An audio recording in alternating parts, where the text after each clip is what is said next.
जय हिंद, जय जवान, जय किसान। देश के सभी क्रांतिकारी नौजवान साथियों को राजेश्वर यादव का प्रणाम। मेरे नौजवान साथियों, आज उत्तर प्रदेश के अंदर, उत्तर प्रदेश ही नहीं बल्कि पूरे देश के अंदर अब ओबीसी एससी एसटी का आरक्षण खत्म करने की पूरी तैयारी कर ली गई है। जब यही चुनाव आया था, चुनाव जब नजदीक आ रहा था, तो जितनी भी राजनीतिक पार्टियां थी, सारी की सारी राजनीतिक पार्टियां पिछड़े समाज के लोगों को यानी ओबीसी एससी एसटी के लोगों को एक झुनझुना थमा करके सत्ता में आने की कोशिश कर रहे थे।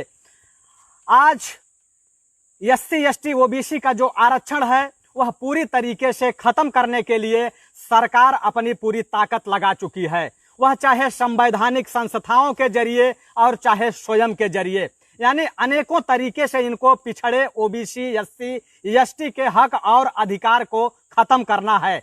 जिसका सीधे सीधे उदाहरण आप लोगों को जो टीचर की वैकेंसी निकली थी, जो कि 69,000 शिक्षक के नाम से जाना जाता है, वह 69,000 जो शिक्षक की भर्ती हुई है उसमें बहुत लंबी धांधली हुई है। यह अभ्यर्थी जो एससी एसटी ओबीसी के लोग हैं उनका यह कहना है कि बहुत बड़े स्तर पर इस पर जो है धांधली की गई है। सबसे पहले तो जो है जब इसकी वैकेंसी आई और जब इसका जो है मेरिट बनाया जाने लगा, तो उसमें जो एससी एसटी ओबीसी के लोग हैं उनकी मेरिट हाई बनने लगी। जब उनकी मेरिट हाई बनने लगी तो वह लोग जो है सामान्य वर्ग में जाना शुरू किए, और जब इनको लगा कि अगर सामान्य वर्ग में ये लोग चले जाएंगे तो इनकी जो भर्तियां हैं ये ज्यादा लोग टीचर बन जाएंगे, तो इनको किस तरीके से कम किया जाए, इनको किस तरीके से बाहर किया जाए, उसके लिए ये लोग हाई कोर्ट का दरवाजा खटखटाते हैं। और जब हाई कोर्ट में जाते हैं तो हाई कोर्ट कहता है कि ओवरलैपिंग नहीं होनी चाहिए, जो जिस कैटेगरी में भरा हुआ है उसका सिलेक्शन उसी कैटेगरी में होना चाहिए। तो आप ये बताइए कि अगर ओवरलैपिंग खत्म होगी, ओवरलैपिंग अगर खत्म होगी तो एससी को 22% आरक्षण है, ओबीसी को मात्र 27 है। और जबकि ओबीसी की जो संख्या है, ओबीसी की संख्या 60% है, लेकिन 60% लोगों को महज 27% मिलेगा आरक्षण, और 51% आरक्षण सीधे केवल 12% लोगों को मिल जाएगा। और 12% लोगों का आरक्षण जो है 51% से पेट नहीं भर रहा है, उनको 10% और दे दिया गया। ये वही लोग हैं जो हमेशा से ये कहते थे कि आरक्षण जो है ये भीख है, आरक्षण को भीख बताते थे, आरक्षण को बैसाखी बताते थे। लेकिन यही लोग 10% जब आरक्षण इनको मिला तो वो बाबा जी का प्रसाद हो गया, बाबा जी का प्रसाद हो गया। यानी 51% तो लेते ही लेते थे, 10% इनको जब और मिला तो वो बाबा जी का प्रसाद हो गया। लेकिन वह आरक्षण, वह जो आरक्षण है, वह आरक्षण कहां कहां लागू हुआ, ये लोग बताएं। जो लोग आरक्षण का विरोध कर रहे हैं ये लोग ये बताने का काम करें कि हाई कोर्ट में जो जजों की नियुक्ति होती है कोलोजियम सिस्टम से, सुप्रीम कोर्ट में जो नियुक्ति होती है कोलोजियम सिस्टम से, उसमें कितने एससी एसटी ओबीसी के लोग जाते हैं।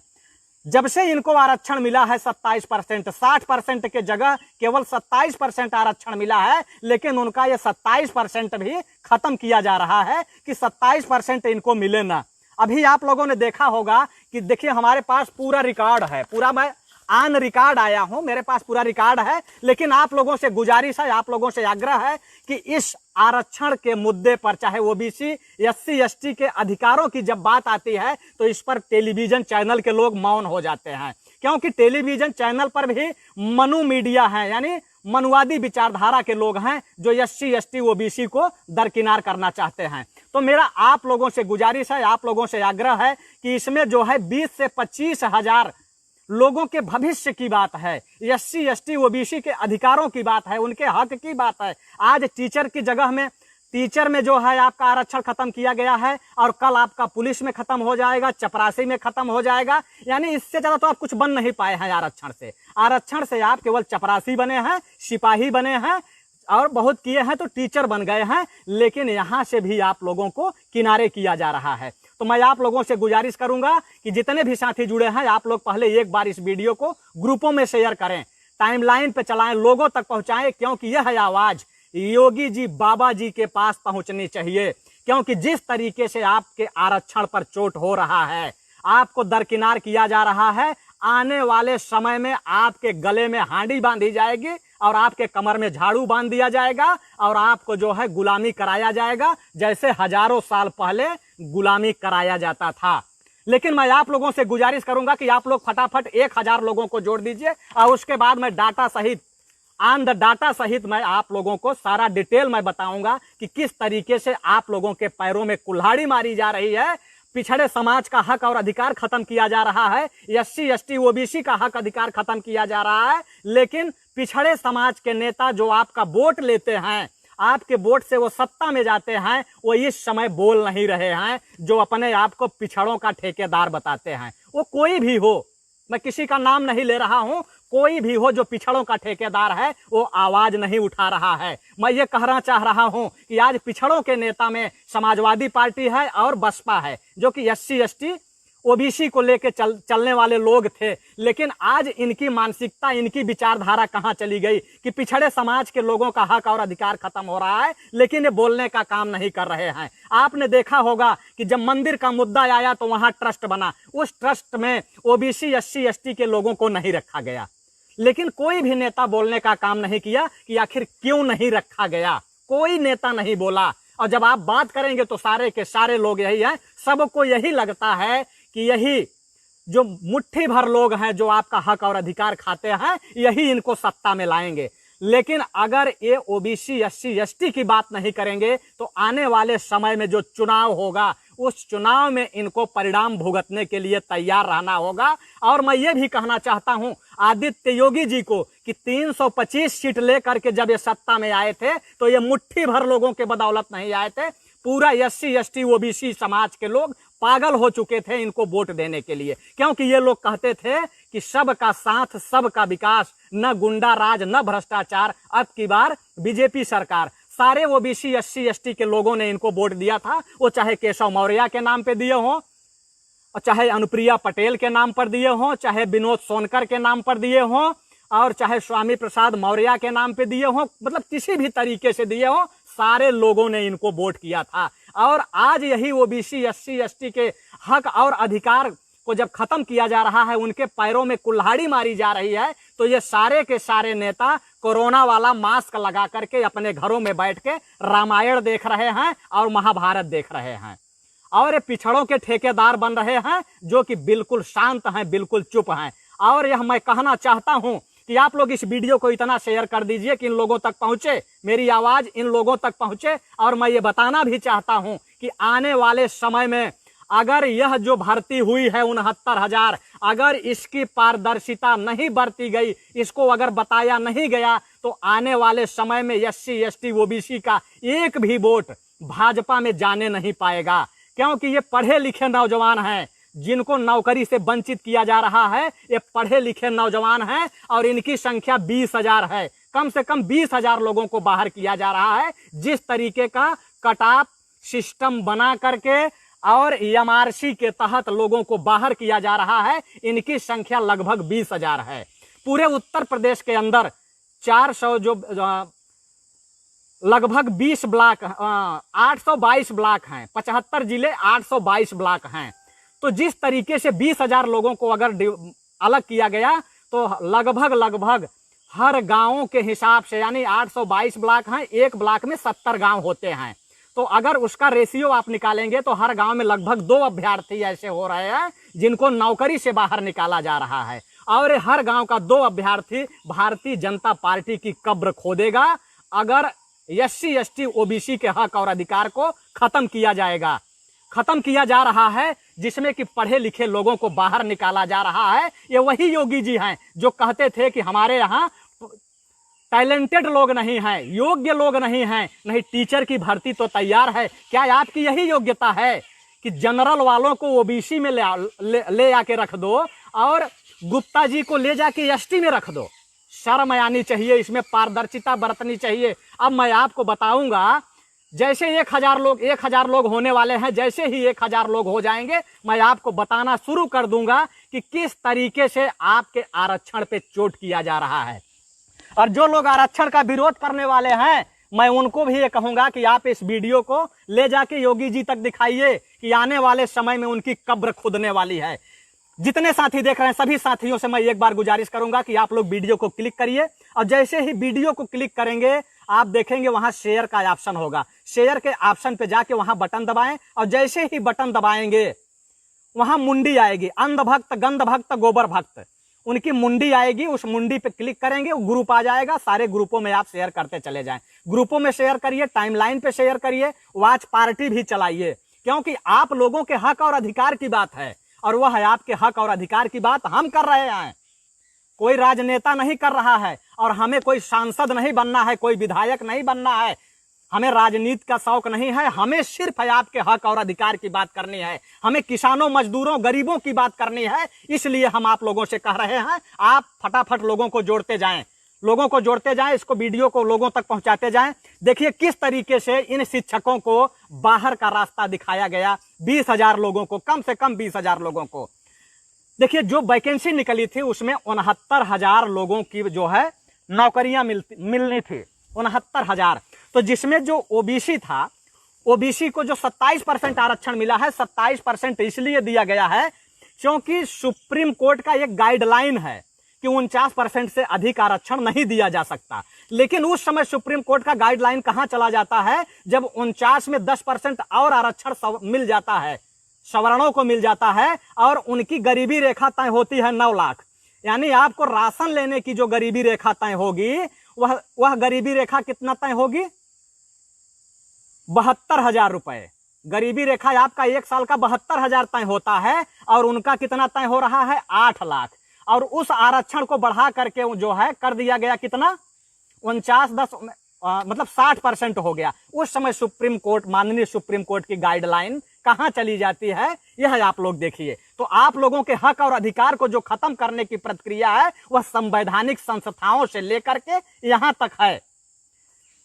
तो देखिए इसमें हुआ क्या कि जब 69,000 लोगों की जब भर्ती होती, तो जो 27% सीटें आ रही थी, 27% सीट जो आ रही थी ओबीसी की, उसमें 18,630 लोगों को नियुक्ति मिलनी थी। और इसमें पास कितना हुए थे, 84,800 कुछ लोग। तो उनकी मेरिट इतनी हाई जा रही थी कि उनको जनरल में जाना था, क्योंकि जनरल की जो सीटें हैं वो 51% सुरक्षित थी। तो 51% सुरक्षित मात्र 12% लोगों के लिए होगी, यह सरासर अन्याय होगा, यह बिल्कुल गलत है। उसमें यह था कि आपको ओवरलैपिंग दी जाएगी। अगर आपका मेरिट हाई जाता है तो आपको 51% में डाल दिया जाएगा। लेकिन इसमें क्या हुआ कि अगर आपकी मेरिट हाई गई तो आपको जहां जनरल में जाना चाहिए वहां जनरल में न डाल करके सीधे सीधे आपको डाल किस में दिया गया, एमआरसी। एमआरसी ये होता है कि अगर आपकी मेरिट हाई जा रही है तो आपको होम डिस्ट्रिक्ट दिया जाएगा। तो आपको सीधे एमआरसी करके आपकी मेरिट हाई गई तो जहां आपको जनरल में रखना चाहिए वो आपको होम डिस्ट्रिक्ट के चलते कहां कर दिए हैं, सीधे आपको ले जाके ओबीसी में डाल दिया जा रहा है। यानी आपको जनरल में न डाल के ओबीसी में डाल दिया जा रहा है। तो सीधे सीधे आपकी ओवरलैपिंग खत्म कर दी जा रही है। और आपको मैं बताऊंगा कि सबसे गजब तो तब हो गया कि जब अर्चना तिवारी को एमआरसी के तहत ओबीसी की कैटेगरी में डाल दिया गया। अब आप बताइए कि तिवारी जी कब से जो है ओबीसी होने लगे, और विनय कुमार गुप्ता को एसटी में डाल दिया गया। एसटी समझिए कि एसटी जनजाति होती है, उनको अगर एससी में डाला गया होता तो थोड़ा बहुत ये भी आप सोच सकते थे, लेकिन इनको एसटी में डाल दिया गया। यानी जहां की आपके काबिलियत, आपको टैलेंट में आपको जनरल में जाना चाहिए, आपको जनरल में न, जनरल वालों को उल्टा ओबीसी में घुसाया जा रहा है। और आप लोग चुप हैं, आप लोगों को केवल यही दिख रहा है, 3 तलाक, हिंदू मुसलमान, लव जिहाद, पाकिस्तान। आपको केवल गुमराह किया जा रहा है और जमाती जमाती बता के गुमराह किया जा रहा है।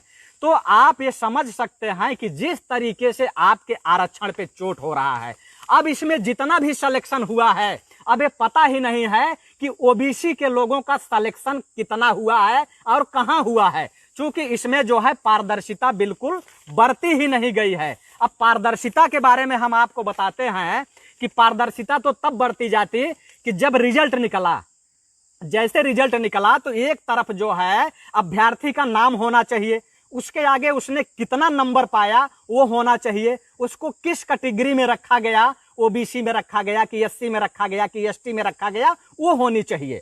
लेकिन ऐसा कुछ भी नहीं हुआ है। अब ऐसा इसलिए नहीं हुआ है कि अगर ऐसा होता तो ये जो ओबीसी और एससी एसटी के लोग हैं इनको और जगह मिलती और ये होते, लेकिन इनको 20,000 बाहर निकालना था। और यह योगी जी की मानसिकता है। योगी जी की मानसिकता को तो मैं उसी दिन समझ गया था कि जैसे ही ये सत्ता में आए थे, जब सत्ता में आए थे तो ये जब अखिलेश यादव के आवास को धुलवाने का काम किया था, तो आवास जब धुलवाया गया था तो साबुन से भी धुला जा सकता था, सैनिटाइजर से भी धुला जा सकता था। आजकल सैनिटाइजर का प्रचलन ज्यादा बढ़ गया है कि मुंह भी लोग सैनिटाइजर से धोने लगे, हाथ भी धोने लगे, तो उस आवास को धुलवाया जा सकता था। लेकिन योगी जी ने गौमूत्र गंगा जल से धुलवाया। इसलिए धुलवाया कि उनके मन में ओबीसी और एससी एसटी को लेकर के नफरत थी उनके अंदर। इसलिए उन्होंने धुलवाया और ये बताया कि हम सामंतवादी और मनवादी विचारधारा को लेकर के सत्ता में आ रहे हैं और ओबीसी एससी एसटी के लोगों को हम शूद्र बना के छोड़ेंगे। और शुरुआत हो भी गई, इस भर्ती से शुरुआत हो गई है आपको शूद्र बनाने की। अब मैं आपको बताना चाहता हूं, हमारे पास 4 पॉइंट है, ये मैं 4 पॉइंट रखूंगा। लेकिन आप लोगों से गुजारिश है कि इस समय 1200 साथी देख रहे हैं, 1200 साथियों से मेरी गुजारिश है कि एक बार आप लोग इस वीडियो को अपने अपने टाइमलाइन पे शेयर कर दें, अपनी टाइमलाइन पे शेयर करें। अगर आप शेयर नहीं करेंगे तो ये आपकी आवाज नहीं पहुंचेगी। अखिलेश यादव को भी बोलना चाहिए, ये पिछड़ों के ठेकेदार तो बने हैं, लेकिन आखिर इस पे क्यों नहीं बोल रहे हैं? इतनी बड़ी धांधली हुई है, आज लगातार ओबीसी एससी एसटी की हत्याएं हो रही हैं, उनके बहन बेटियों के साथ अत्याचार हो रहा है, दुराचार हो रहा है। आखिर इनको बोलना चाहिए, आखिर बोलेंगे नहीं तो आज कैसे वोट देंगे? जितने भी समाजवादी पार्टी के लोग हैं ये कहते हैं कि हमको कुशवाहा वोट नहीं करता है, हमको विश्वकर्मा वोट नहीं करता, हमको प्रजापति वोट नहीं करता, हमको कुर्मी वोट नहीं करता। आखिर जब उनके हक और अधिकार की बात आती है तो आप लोग तो चुप रहते हो, और जब आप नहीं बोलोगे तो फिर आपको ये सत्ता में कैसे लाएंगे? जब इनको लगेगा कि आप इनके हितैषी नहीं है तो आपको क्यों लाएंगे? उधर हमारी जो है मायावती जी हैं, बुआ जी, तो बुआ जी का भी यही काम है कि वो सवर्णों के आरक्षण की तो वकालत करती हैं, लेकिन अपने लोगों का जो आरक्षण जा रहा है, खत्म हो रहा है, उस पर उनका एक ट्वीट भी नहीं आता है और उस पर वो बोलती भी नहीं है। तो आखिर किस तरीके से उनको एससी समुदाय के लोग अपना नेता मानेंगे? जब आप उनके हक और अधिकार की बात नहीं करती हैं, उनके लिए लड़ाई नहीं लड़ती हैं, तो आपको कैसे वो अपना नेता मानेंगे? तो देखिए, इसमें ऐसा है कि जो चयन सूची है, चयन सूची में बिल्कुल पारदर्शिता नहीं बरती गई है। किस अभ्यर्थी का चयन किस वर्ग में हुआ है, अर्थात आरक्षित या अना आरक्षित में हुआ है, वो कितने मेरिट पे हुआ है, ये कहीं भी दर्शाया नहीं गया है।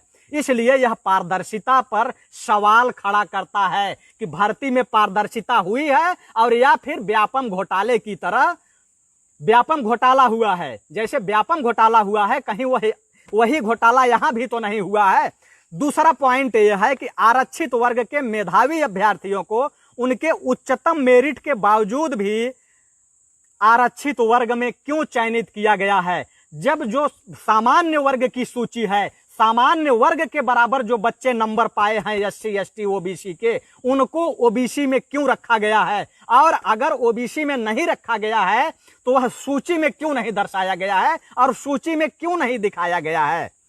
अब जिस तरीके से यह भर्ती हुई है, मेधावी छात्रों को जो अगर उनके कोटे में रखा गया है तो कम से कम 15 से 20 हजार सीट प्रभावित हुई है, 15 से 20 हजार लोगों की नौकरियां छीन ली गई हैं। उसके बाद जो सरकार है वो बेसिक शिक्षा परिषद से जब लोग पूछने लगे, लड़के पूछने लगे कि आखिर जो ये व्यवस्थाएं की गई हैं, जिस तरीके से भर्तियां हुई हैं, किसको किस जगह रखा गया है, तो उन लोगों ने कहा कि यह हम लोगों को पता नहीं है, ये शासन का आदेश है, ऊपर से आदेश आया है। तो ऊपर कौन बैठा है? ऊपर तो योगी जी बैठे हैं, तो योगी जी का आदेश है। या तो सीधे सीधे ये लोग उस पर पारदर्शिता बरतें, और नहीं तो इस पे यही माना जाएगा कि योगी जी जो ये कहते थे कि संविधान नहीं होता तो सैफई वाले जो है गाय और भैंस चराते, तो वही आज संविधान अगर वास्तव में है और अगर योगी जी संविधान में विश्वास रखते हैं तो इसकी पारदर्शिता को दिखाएं कि किस व्यक्ति को किस कैटेगरी में रखा गया है, उसका क्या नंबर है, क्या अंक है। और उसके बाद ये जो एमआरसी की कैटेगरी है। एमआरसी को लागू किया जाता, एमआरसी को लागू तब किया जाता जब इनको पहले आरक्षण वाले, पहले इनकी नियुक्ति हो जाती, पहले इनका जो है नियुक्ति हो जाती कि कितने लोग कहाँ नियुक्त हुए हैं। तो जब उनका नियुक्ति हो जाता, कौन ओबीसी में गया, कौन जनरल में गया, कौन एससी में गया, कौन एसटी में गया, उसके बाद जो मेरिट के आधार पे जिसकी मेरिट ज्यादा होती उसको एमआरसी ला करके उसको उसके होम डिस्ट्रिक्ट में चयन किया जाता। तब तो ये माना जाता कि इस भर्ती में पारदर्शिता हुई है, और नहीं तो इसमें पारदर्शिता बिल्कुल नहीं हुई है। तो इसलिए मैं ये कहना चाहता हूं कि आज जितने भी साथी हैं, सभी साथियों से ये मैं कहना चाहता हूं कि आने वाले समय में आप चपरासी भी नहीं बनेंगे। जिस तरीके से आपको हजारों साल पहले गले में हाड़ी और कमर में झाड़ू बांध के घुमाया जाता है, वह प्रक्रिया शुरू हो चुकी है।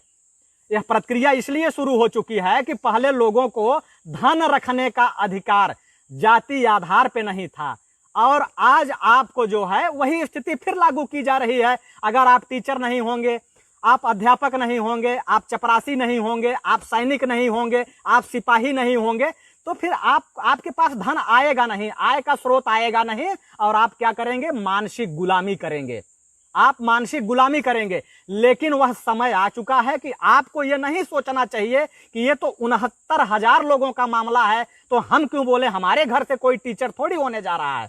तो आने वाले समय में आपकी पीढ़ियों के साथ भी वही होगा, यही आपके पीढ़ियों के साथ भी होगा, और आपको भी जो है खत्म किया जाएगा। तो तमाम लोग हैं इसमें, मैं देखा हूं कि तमाम लोग हैं।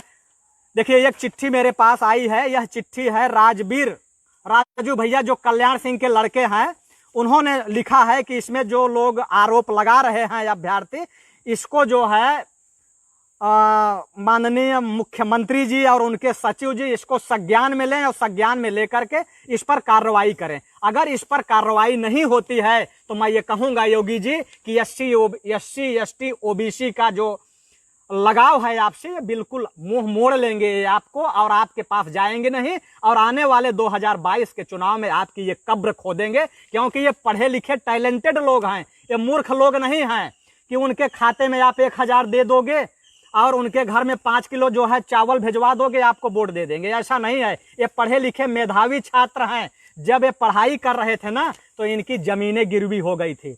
ये बड़े आशा और उम्मीद के साथ है तो बीटेक किए, एमटेक किए, बीटीसी किए, टीईटी पास किए, टीईटी के बाद टेट किए, सुपर टेट किए, यानी आपने परीक्षाओं को जितना सिलसिले में जारी किया, लोग मेहनत किए, लोगों के घर गिरवी हो गए, लोगों के खेत गिरवी हो गए, उनके माताओं का जो है जो गहने हैं, जेवर तक बिक गए, तब ये बच्चे वहां तक पहुंचे हैं। लेकिन अगर इन बच्चों को नौकरी नहीं मिलेगी तो कितना चोट पहुंचेगा, इनके ऊपर कितने बड़ा जो है आघात लगेगा, ये स्वयं अपने आप को नहीं माफ कर पाएंगे। क्योंकि इनके माँ बाप बड़ी आशा और उम्मीद के साथ पढ़ाया इनको, अपनी जमीनें बेची, घर गिरवी रखा, माँ इनके जेवर बेचे, यहाँ तक कि जो लोग शादी ब्याह वाले थे, इनकी पत्नियों के जेवर बिके, इनके घर के अंदर। मैं आपको बताऊंगा कि एक अभ्यर्थी हमारे बगल का था, वह जब फार्म डालने गया था ऑनलाइन कराने, तो अपने घर में रखे हुए पीतल के 3 लोटे को बेचा था। लोटा जानते हैं, पानी पीने वाला जो लोटा होता है, वह 3 लोटा बेचा था। बेचने के बाद जाके वो फार्म को सबमिट कराया था अपना लोटा बेच करके। लेकिन अगर ऐसे लोगों को नौकरी से वंचित किया, उनके टैलेंट के बाद, नौकरी मिलने के बाद अगर उनको बाहर निकाला जाएगा तो उन पर कितना चोट पड़ेगी, कितना बड़ा आघात होगा, यह आप समझ सकते हैं। जितने साथी देख रहे हैं, मैं सभी साथियों से गुजारिश करूंगा कि आप लोगों के अंगूठे में दर्द नहीं होना चाहिए। आपको एक शेयर करने में आपका अंगूठा दर्द करता है, और यहीं आप देख लीजिए कि कितने अंध भगत आके गाली दे रहे हैं, और गाली लिखने में उनको कितनी बार अंगूठों का प्रयोग करना होता है, ये आप समझ सकते हैं। अंगूठों का प्रयोग करके गाली दे रहे हैं, ट्रोल कर रहे हैं, लेकिन आप लोगों के अंगूठे में दम नहीं है कि आप लोग इसको शेयर करें, अपनी टाइमलाइन पे शेयर करें, क्योंकि आपको दर्द होता है, आपको पीड़ा होती है। अरे अगर आपको दर्द और पीड़ा होगा ना, तो आने वाले समय में मैं बता रहा हूं कि आज आप दूसरे की आवाज को नहीं शेयर कर पा रहे हो, खुद तो बोल नहीं सकते हो, लेकिन दूसरे के आवाज को नहीं शेयर कर पा रहे हो, तो आने वाली समय में आपकी जो पीढ़ी होगी ना, वो गूंगी पैदा होगी, लूली पैदा होगी, लंगड़ी पैदा होगी, और विकलांग होगी। उसके हाथ में कटोरा होगा, और कटोरे में भी कोई 1 रुपए डालेगा नहीं। जिस तरीके से हजारों साल पहले लोग इनकी गंदगी को अपने सर पे रख के ढोते थे ना, कमर में झाड़ू और गले में हाड़ी बांध के, वही स्थिति होगी आने वाले समय में, ये देख लीजिएगा। तमाम अंध भगत गाली दे रहे हैं, उनको गाली देने दीजिए, उनसे मेरा कोई लेना देना नहीं है, लेकिन मैं उनके माँ और बाप को जरूर सल्यूट करता हूं कि इन्होंने ऐसी नाजायज औलादों की जो परवरिश की, वो कितना दुख झेल के इनको जो है परवरिश की होगी। जब आज यहाँ गाली दे रहे हैं तो ये बचपन में उनको भी गालियां देते रहे होंगे। तो हमें उनसे नहीं मतलब है, लेकिन जितने भी साथी देख रहे हैं, मैं खास करके ये कहूंगा ओबीसी एससी एसटी के लोगों को कि आप लोग वीडियो को शेयर करते रहें, लोगों तक पहुंचाते रहें। और मैं ये जरूर कहूंगा कि इस वीडियो को आप लोग अखिलेश यादव और मायावती तक पहुंचाएं, क्योंकि अखिलेश यादव और मायावती ये दोनों के दोनों लोग एससी एसटी ओबीसी के को मसीहा बताते हैं अपने आप को, लेकिन जब उनके ऊपर तलवारें पड़ रही है, उनके हक और अधिकार खत्म किए जा रहे हैं, उनकी बहन बेटियों के साथ रेप हो रहे हैं, उनको जिंदा जला दिया जा रहा है, तो उस पे बहस नहीं हो रही है, उस पे डिबेट नहीं हो रहा है, और न तो ये लोग बोल रहे हैं। और मैं अपील करूंगा मायावती जी से और अखिलेश यादव से कि इस मुद्दे पर जितना जल्दी हो सके उनको लाइव आकर के बोलना चाहिए कि यह पिछड़ों के साथ, ओबीसी के साथ कितना बड़ा अन्याय हुआ है कि ओबीसी वालों को जहां जनरल में जाना चाहिए, वहां अर्चना तिवारी जैसे लोगों को ओबीसी में डाल दिया गया। शर्म नहीं आती? चुल्लू भर पानी में डूब के मरना चाहिए, या तो योगी जी को माफी मांगना चाहिए कि यह जो है तकनीकी खराबी है, इसको दुरुस्त किया जाएगा और पूरी पारदर्शिता को जो है वो लागू किया जाएगा। और देखिए इधर विजय कुमार गुप्ता, मान लीजिए गुप्ता, ये मैं मान सकता हूं कि ओबीसी में आते होंगे, ओबीसी में आ सकते हैं, लेकिन इनको एससी और एसटी, यानी एससी में नहीं एसटी में डाल दिया गया है। जहां की जनजाति के लोगों को डालना चाहिए वहां डाल दिया गया है। तो यह पूरी तरीके से जो है इस भर्ती में भ्रष्टाचार हुआ है, धांधली हुई है। अगर धांधली नहीं हुई है तो इस पर जो है दोबारा से लिस्ट जारी होनी चाहिए। कौन लड़का कितना नंबर पाया है, उसको किस कैटेगरी में रखा गया है, ओबीसी जनरल कहां रखा गया है, उसमें जाना चाहिए। और उसके बाद रही बात कटऑफ की, कटऑफ में भी लंबी धांधली हुई है। देखिए मैं बताता हूं कि जो कटऑफ हुआ है, वो कटऑफ का जो अंतर है वो मात्र 0.4 का है, और उसको जो है कम से कम 3 गुणांक का अंतर होना चाहिए। कम से कम 3 गुणांक का अंतर तो जरूर होना चाहिए, लेकिन सिर्फ 0.4 का अंतर दिया गया है। तो पूरी तरीके से यह जो है एक बहुत बड़ी धांधली है। अगर इसकी जांच होगी, अगर इसकी जांच होती है तो इसमें लंबे रैकेट पकड़े जाएंगे। अभी प्रयागराज में कुछ रैकेट पकड़े गए हैं, मुन्ना भाई पकड़े गए हैं, जिसमें कि वो लोग नकल कराने के नाम पर 7-7 लाख रुपए, 8-8 लाख रुपए लिए थे, और वो लोग पकड़े गए हैं। तो इसमें एक लंबी धांधली हुई है, बहुत बड़ी धांधली हुई है। लेकिन मैं ये कहना चाहूंगा कि इस धांधली को रोकने के लिए विपक्षी जो नेता हैं, जो विपक्ष के नेता हैं, मायावती और अखिलेश यादव का बोलना बहुत जरूरी है। लेकिन आज क्यों नहीं बोल पा रहे हैं? मुझे ये लगता है कि इनको ये लगता होगा कि अगर हम इस पर बोलेंगे तो हमारे ऊपर वाले जो हैं वो नाराज हो जाएंगे। तो मैं ये कहना चाहूंगा कि ऊपर वाले आपको एक भी वोट नहीं करेंगे। मेरा खुला चैलेंज है, वो चाहे मायावती हो और चाहे अखिलेश यादव हो, मैं दोनों को कहना चाहूंगा कि जब तक बीजेपी धांधली करके एससी एसटी ओबीसी के पैर पे कुल्हाड़ी चलाती रहेगी, तब तक ये अपर लोग आपको एक भी वोट नहीं करेंगे। वो भले आपके पार्टी से जुड़े रहें, लेकिन उनके घर की एक वोट नहीं मिलेगी। लेकिन आपको जो है ये एससी एसटी ओबीसी पर आपको बोलना चाहिए, इनके हक और अधिकार के लिए बोलना चाहिए, क्योंकि आपको नेतृत्व इसीलिए सौंपा गया है, आप विपक्ष दल के नेता इसीलिए हैं। मायावती को बोलनी चाहिए, वही मायावती जो गरीब सवर्णों की बात करती है। मैं ये नहीं कहता हूं कि वो गरीब सवर्ण की बात न करें, बिल्कुल गरीब सवर्ण की बात करें, लेकिन जिनको हक और अधिकार मिला है पहले से, ये ओबीसी के हक और एससी एसटी के हक और अधिकार की बात कौन करेगा? क्या ओबीसी और एससी एसटी के मायावती जी 4 बार मुख्यमंत्री बन गई तो पूरा एससी समाज जो है, एससी एसटी, वो अमीर हो गया, उसको आरक्षण की जरूरत नहीं है? और अखिलेश जी को मैं कहना चाहता हूं कि अखिलेश जी बेशक अगड़े हों, क्योंकि वो अपने आप को कई बार उन्होंने कहा है कि मैं अगड़ा हूं, मैं पिछड़ा नहीं हूं, मैं हमेशा अपने को अगड़ा मानता हूं। तो अखिलेश जी आप अगर अगड़े हैं तो पूरा समाज अगड़ा नहीं है। आप प्रदेश के सीएम बन चुके हैं, आप एक राजनीति की विरासत में पैदा हुए हैं, तो आप अगड़े हो सकते हैं। लेकिन ये जो पिछड़े लोग हैं, जो एक बार बीटेक करने के लिए, बीटीसी करने के लिए टीईटी पास करने के लिए, टेट करने के लिए, सुपर टेट के लिए अपने घर बेचवा देते हैं, अपनी जमीनें गिरवी रखवा देते हैं, अपने माताओं की जेवर बेच देते हैं। उन पर क्या गुजरती होगी? क्या ये अगड़े हैं? जो जेवर बेचेगा, जो घर के बर्तन बेचेगा, वो अगड़ा नहीं है, वो पिछड़ा ही है। तो जब तक आप इनके हक और अधिकार की बात नहीं करेंगे, ये आपके साथ कैसे जुड़ेंगे? यही समाजवादी लोग कहते हैं कि हमको किसी जात के लोग वोट नहीं करते हैं, सिर्फ यादव व मुस्लिम वोट करते हैं और अदर बिरादरी के लोग नहीं करते हैं। प्रजापति, कुशवाहा, मल्लाह, निषाद, बिंद और तमाम जातियां जो है पिछड़ी की तमाम हैं, माझी हैं, धीमर हैं, क्या क्या है, तमाम हैं। इनको तो 6700 जातियों में बांटा गया है। तो ये सारे के सारे लोग हमको वोट क्यों वोट करेंगे भाई? जब आप उनके हक और अधिकार की बात नहीं करेंगे, उनके लिए लड़ाई नहीं लड़ेंगे, उनके नेतृत्व की बात नहीं करेंगे, तो आपके साथ कैसे आएंगे? आज 69,000 शिक्षकों में जो चयनित हैं, इसमें 20,000 घरों के चूल्हे जलने का सवाल है, 20,000 लोगों की नौकरियों का सवाल है, 20,000 घरों के चूल्हा जो जलने वाला था उनकी बात है। तो उनके लिए आपको बोलना पड़ेगा, और नहीं तो ये बच्चे कहाँ जाएंगे? आने वाले समय में अगर इनको नौकरी अगर नहीं मिली, ये बाहर हो गए, तो ये पूरे जीवन अपने आप को माफ नहीं कर पाएंगे और कितने तो बेचारे आत्महत्या कर लेंगे। आपने देखा था ना, जो आपने शिक्षा मित्रों को परमानेंट किए थे, उसमें से जितने लोगों को बाहर कर दिया गया था, उसमें कितने लोग आत्महत्या कर लिए?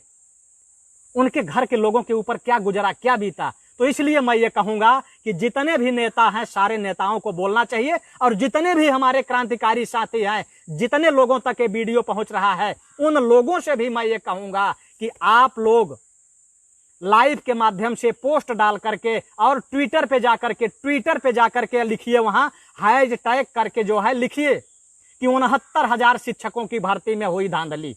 आप ट्विटर पे ट्रेंड कराइए इसको, और जब ट्विटर पे ट्रेंड होगा तो इस पर इनको बोलना पड़ेगा। ये पिछड़ों के नेता भी बोलेंगे और इनको भी, सरकार में बैठे लोगों को भी सफाई देनी पड़ेगी। तो जितने लोग हैं, मैं सारे लोगों से ये कहूंगा कि आप लोग ट्रेंड कराइए, और जितने साथी देख रहे हैं, मैं सभी लोगों से गुजारिश करूंगा कि आप लोग जो बाद में भी देखें, इस वीडियो को शेयर करते रहें और लोगों तक पहुंचाते रहें। इसी के साथ सभी लोगों को क्रांतिकारी इस्तकबाल और पुनः सभी को क्रांतिकारी सलाम। जय हिंद, जय जवान, जय किसान।